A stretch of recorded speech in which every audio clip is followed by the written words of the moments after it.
Saudara Rizik Syihab memang pengecut nih, orang tidak bertanggung jawab ini.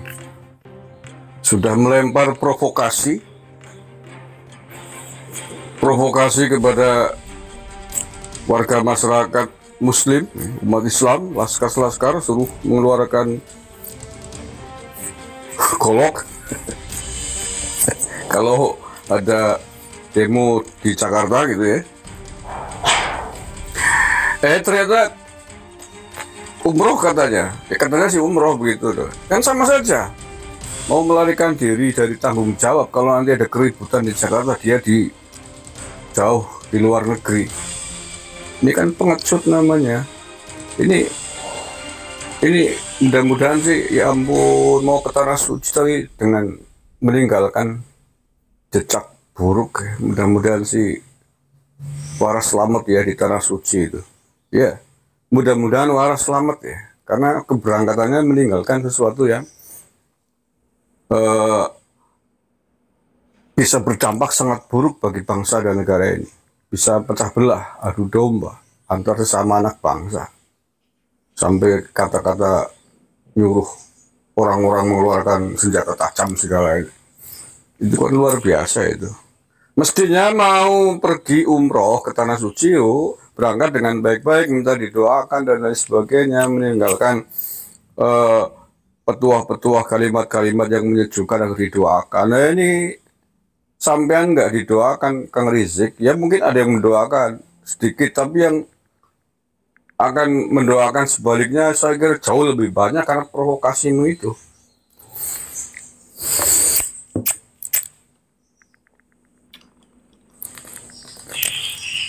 Ya saya lihat di videonya di akun X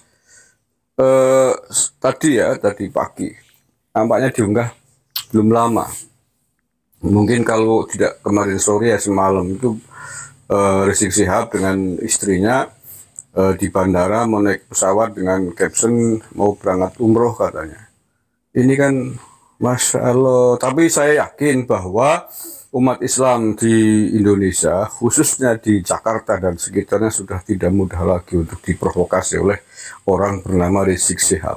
Saya yakinnya warga masyarakat Muslim di Nusantara ini sudah sangat dewasa. Ya kecuali mungkin gerombolan mereka, kelompok-kelompok FPI-an gitu ya. Kelompok-kelompok yang biasa takbir demo di jalanan itu, yang biasa dikomando oleh saudara Rizik Syihab. Mungkin, tapi jumlahnya kan tidak banyak. Justru kalian ya, umat Muslim yang terprovokasi oleh provokasinya Rizik Syihab, besok kok mau macam-macam mengeluarkan senjata tajam, justru kalian yang akan diganyang oleh seluruh umat Islam di Nusantara, bukan hanya umat Islam, seluruh warga negara Indonesia. Aku lihat di Jakarta sebetulnya kalau berani macam-macam bawain golok segala, bikin rusuh di Jakarta ya, tebar ancaman dan sebagainya, justru kalian yang akan diganyang ya, bukan kalian akan banyak, kalian yang akan diganyang. Seruan Indonesia pun konyong, apa-apaan ganyang-genyeng konyong PKI. Yang jadi PKI siapa? Yang bawa PKI ke sini siapa? Tokoh-tokoh pentolan PKI dulu siapa, Kang? Ya diulangi lagi nih biar nggak lupa. Yang dulu bawain PKI ke sini siapa, Kang? Orang mana, Kang? Orang Nusantara, orang Jawa, orang Kalimantan, apa orang dari Yaman? Jangan lempar batu sembunyi tangan, jangan seperti maling teriak maling.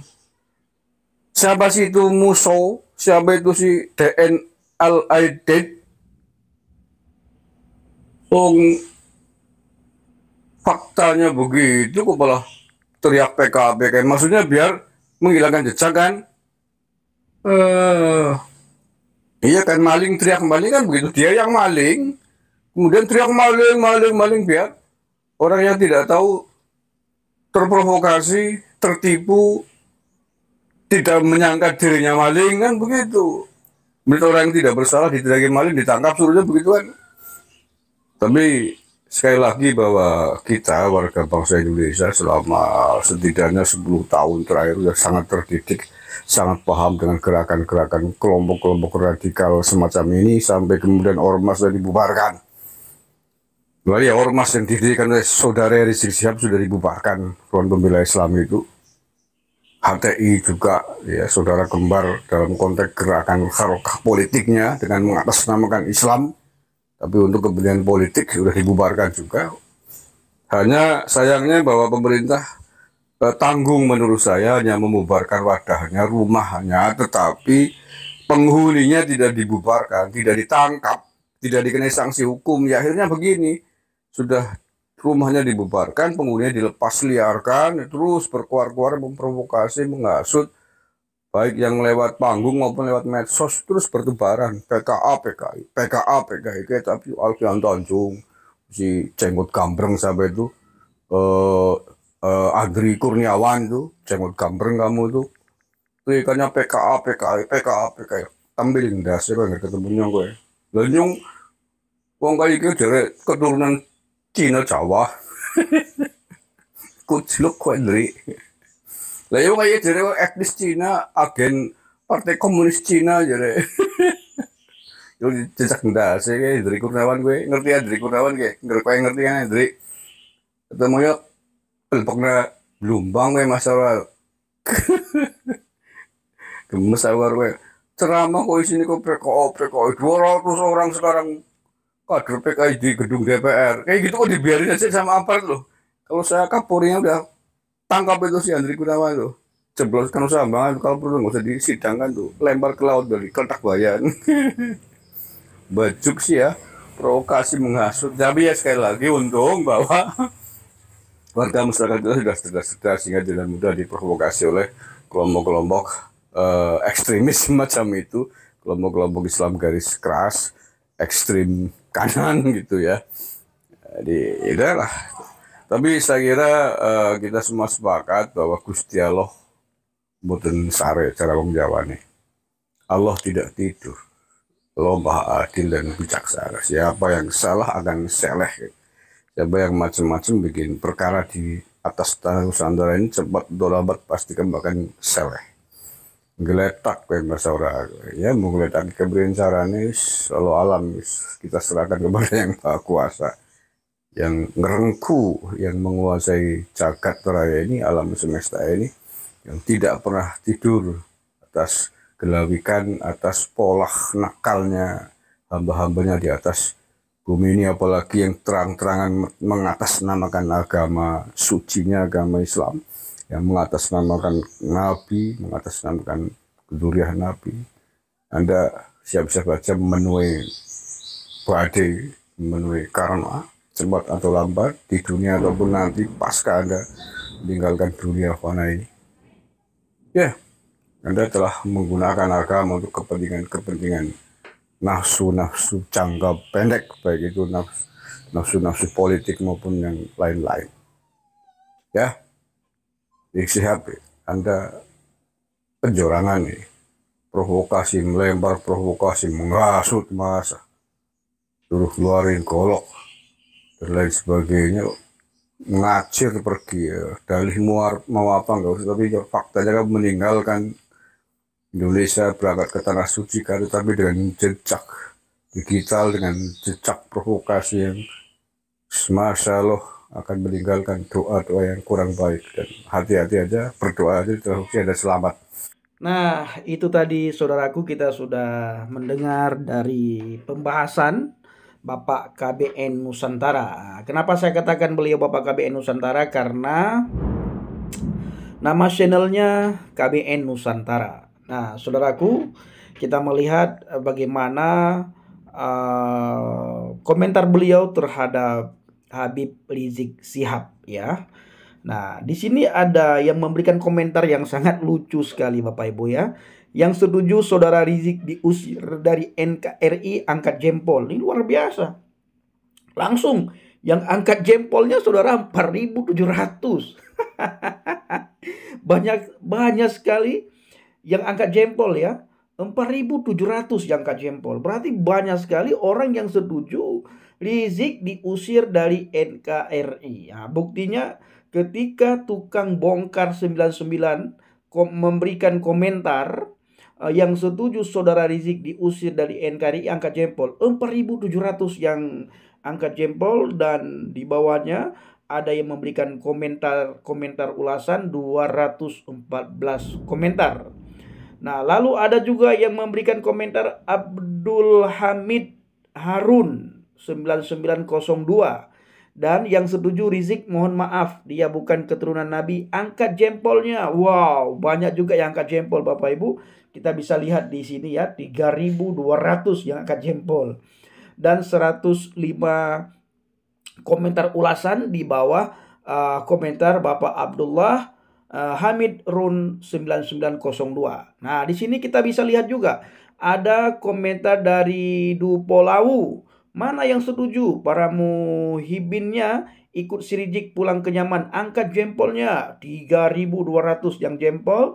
Dan 126 komentar di bawah komentarnya Bapak Dupolau ya. Ulasannya ada 126 komentar. Nah, ada yang komen begini. Yang setuju pemerintah harus tegas terhadap pemecah belah RI. Mana like-nya? Yang like 1.900. Benar saudara ya. Kalau kita melihat bagaimana komentar isi daripada ceramah Habib Rizik Syihab itu bukan tenang jiwa kita ya. Tapi kebanyakan kita melihat ceramah-ceramahnya itu penuh dengan kedengkian. Ya, seorang pemuka agama harusnya bisa mengayomi, bisa mendidik di dalam berceramah, tetapi justru ini terjadi pemecah belah ya. Bahkan kerap sekali ceramah-ceramah Rizik Syihab itu timbul kebencian terhadap penguasa ya, terhadap kepala negara, terhadap pemerintah, terhadap Bapak Jokowi. Bahkan baru-baru ini kita melihat juga saudara, dan itu sangat beredar di media sosial khususnya di TikTok dan YouTube dan juga Facebook, dibagikan juga sangat banyak bahwa Rizik Syihab di saat menghadiri perayaan Maulid kemarin, dia menyanyikan lagu Fu Fu Fa Fa, Fu Fu Fa Fa. Gitu saudara, Fa Fa Fu Fu, kira-kira begitu. Jadi hal yang sangat lucu kita melihat ya, bagaimana seorang pemuka agama yang sangat dihormati bisa khutbah seperti itu dan bisa doa seperti itu saudara. Bukan mendoakan yang baik-baik, bukan mendoakan kedamaian, ketentraman, ketenangan di bangsa dan negara ini. Justru khotbahnya dan doanya itu bisa memecah belah. Kita yang mendengar ceramah beliau tidak ada ketenangan, tidak ada kedamaian, tidak ada sukacita, apalagi saudara ya, jauh daripada itu semua. Dan kita bersyukur ya, jarang sekali kita dapatkan dari para pendeta, bahkan hampir tidak pernah saya dapatkan dari pendeta, dari uskup, dari romo ya, ketika khotbah itu menghina pemerintah, ketika khotbah itu memecah belah. Justru kalau kita mendengar ceramah para pendeta, para uskup, romo, itu sejuk kita dengar. Kenapa sejuk? Karena nilai-nilai sosial itu ditanamkan, dibicarakan, disampaikan. Bagaimana mengasihi sesama itu disampaikan, bagaimana menghormati sesama itu disampaikan, bagaimana mendoakan bangsa dan negara ini agar aman, damai, tentram itu disampaikan saudara.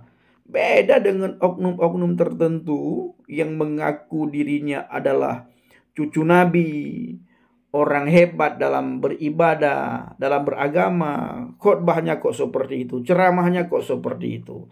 Ini lucu sekali. Ini ada komentar Bapak Ibu ya. Semoga nggak balik ke Indonesia selamanya, amin katanya. Nah, banyak sekali komentar-komentar ini tentang Rizik Syihab saudara. Ini luar biasa ya. Nah, Bapak Ibu kasih Tuhan, bagaimana komentar kita semua? Silakan tulis di kolom komentar, dan mari kita pergunakan komentar kita dengan bijak. Mari pergunakan komentar kita dengan baik. Biarlah lewat komentar kita orang diberkati. Lewat komentar kita orang termotivasi. Dan lewat komentar kita orang bisa bangkit dari keterpurukan. Maka dari itu saya mengajak saudara semuanya untuk mempergunakan jari-jari kita dengan bijak. Terima kasih. Assalamualaikum warahmatullahi wabarakatuh. Salam Aki. Aku kabarkan Injil keselamatan. Bapak Ibu, sesibuk apapun saudara, saya tidak pernah jemu-jemu untuk mengajak kita semuanya supaya kita tetap memberitakan Injil. Tetap bersaksi, tetap menceritakan siapa itu Yesus Kristus kepada dunia. Menceritakan man huwa Yasua, menceritakan tentang sukacita, menceritakan tentang kabar baik, kabar sukacita hal kerajaan Tuhan, hal kerajaan Elohim. Kita melihat hari-hari ini Bapak Ibu ya, hari yang begitu menegangkan, kita membaca di media sosial, mendengar di media sosial, menonton di media sosial, sangat sering beredar video tentang apa yang akan terjadi di bangsa dan negara kita mengenai bencana alam, khususnya gempa megatrans, ya.